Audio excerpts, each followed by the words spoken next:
नमस्ते, मी प्रतिभा आपणा सर्वांचं सस्नेह स्वागत करते दापोली किनारा या आपल्या यूट्यूब चॅनलमध्ये। आज आपण फणसाची भाजी बनवणार आहोत।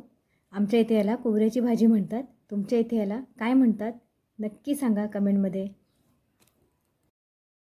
आजची ही रेसिपी अगदी झटपट आणि अगदी कमी साहित्यात बनून तयार होणारी आहे आणि चवीला म्हणाल तर अगदी एक नंबर स्वादिष्ट अशी ही भाजी बनून तयार होते। त्यामुळे व्हिडिओ स्किप न करता पूर्ण पहा। आता आपण रेसिपी बनवायला सुरुवात करूया। सर्वप्रथम आपण या फणसाला चिरून घेऊया। यावरचा जो काटेरी भाग आहे तो आपल्याला सगळा काढून टाकायचा आहे। तर सर्वप्रथम आपण या फणसाचे असे 4 भाग करून घेऊया, म्हणजे आपल्याला याच्यावरचा काटेरी भाग आहे तो काढायला सहज सोपं जाईल। हे बघा, अशा पद्धतीनं त्या फणसाचे असे भाग करून घेतलेले आहेत आणि आता आपण याच्यावरचा जो काटेरी भाग आहे तो संपूर्ण काढून टाकणार आहोत। हे बघा, अशा पद्धतीनं हा फणसाचा बाहेरचा जो काटेरी भाग आहे ना तो सगळा आपल्याला काढून घ्यायचा आहे। माझे मिस्टर मला मदत करत आहेत त्यासाठी। हे बघा, अशा पद्धतीनं हा सगळा काटेरी भाग आपल्याला बाहेरचा आहे तो काढून घ्यायचा आहे। आणि हे बघा, सगळा आपण बाहेरचा जो भाग आहे काटेरी सगळा काढून घेतलेला आहे आणि आपल्याला फक्त हा गर घ्यायचा आहे त्याच्या आतला। हे बघा, या सगळ्या फणसाचं आपण वरचं काटेरी साल काढून टाकलेलं आहे आणि आता ना आपण हा सगळा फणस आहे तो कुकरमध्ये वाफवून घेणार आहोत।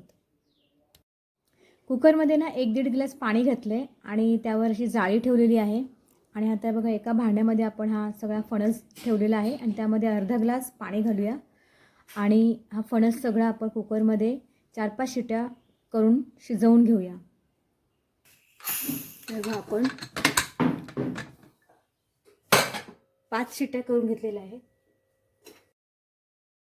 कुकरला आपण 5 शिट्या करून घेतल्या आहेत। हे बघा, फणस छान शिजला आहे।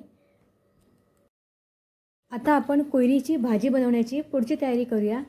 हे बघा, खूप छान फणस शिजला आहे, असा चांगला शिजवून घ्यायचा। शिजवून घेतलेला फणस आपण एका ताटामध्ये काढून घेतलेला आहे। गरम आहे खूप, थोडा गार होऊ देऊया आणि नंतर आपण पुढची तयारी करूया। बघा, कोयरीचा हा मधला भाग आहे ना तो आपल्याला काढून टाकायचा आहे।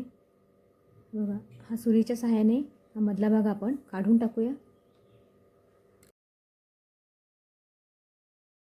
अशा पद्धतीने आपण मधला भाग सगळा काढून घेऊया।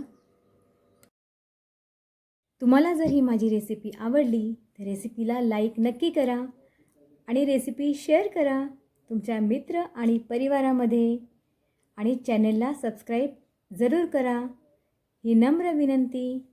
आणि तुम्हाला रेसिपी आवडली हे कमेंटमध्ये जरूर कळवा। मधला भाग सगळा काढून झालेला आहे। आता आपल्याला ना ही भाजी आहे ती सुटी करून घ्यायची आहे। हे बघा, अशा पद्धतीनं ही सगळी भाजी आपण सुटी अशी करून घेऊया। हे बघा, सगळी भाजी अशी आपण सुटी करून घेतलेली आहे।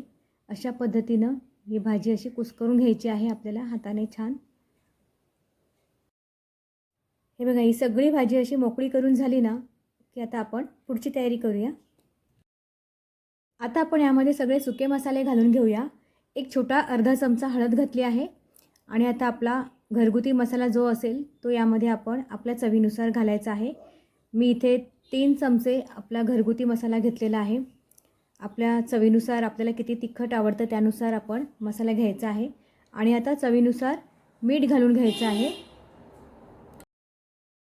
हाताला थोडं तेल लावून हा सगळा मसाला आपण भाजीमध्ये छान एकजीव मिक्स करून घेऊया। हे बघा, सगळी भाजी आणि मसाले छान एकजीव मिक्स करून झालेला आहे।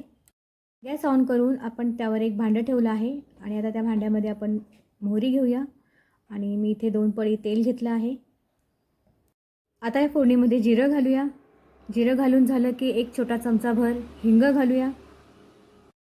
आता या फोडणीमध्ये एक चिरलेला कांदा घालूया आणि कांदा छान गुलाबी रंगावर परतून घेऊया आणि 5-6 पाकळ्या लसणाच्या ठेचून घेतलेल्या आहेत त्या या कांद्यामध्ये घालूया आणि त्यासुद्धा छान कांद्यासोबत परतून घेऊया। कांदा छान गुलाबी रंगावर परतून झालेला आहे। आता आपण ही मसाला मिक्स केलेली भाजी आहे ना ती सगळी भाजी या कांद्यामध्ये घालून घेऊया। भाजी फोडणीमध्ये छान मिक्स करून एकजीव करून घेऊया. आता आपण या भाजीमध्ये तिळकूट घालून घेऊया. मी इथे 3 चमचे तिळकूटचा वापर केलेला आहे. खूप छान लागते ही भाजी तिळकुटामध्ये. आता तिळकूट आणि भाजी छान एकजीव मिक्स करून घेऊया आणि झाकण ठेवूया आणि 5 मिनिटं वाफ काढून घेऊया. हे बघा, भाजीला छान दणकून वाफ काढलेली आहे. खूप छान भाजी तयार झालेली आहे आपली. ही बघा, ही स्वादिष्ट कुयरीची भाजी खाण्यासाठी तयार आहे. मी ज्या पद्धतीनं बनवली आहे भाजी, त्या पद्धतीनं तुम्ही नक्कीच बनवा.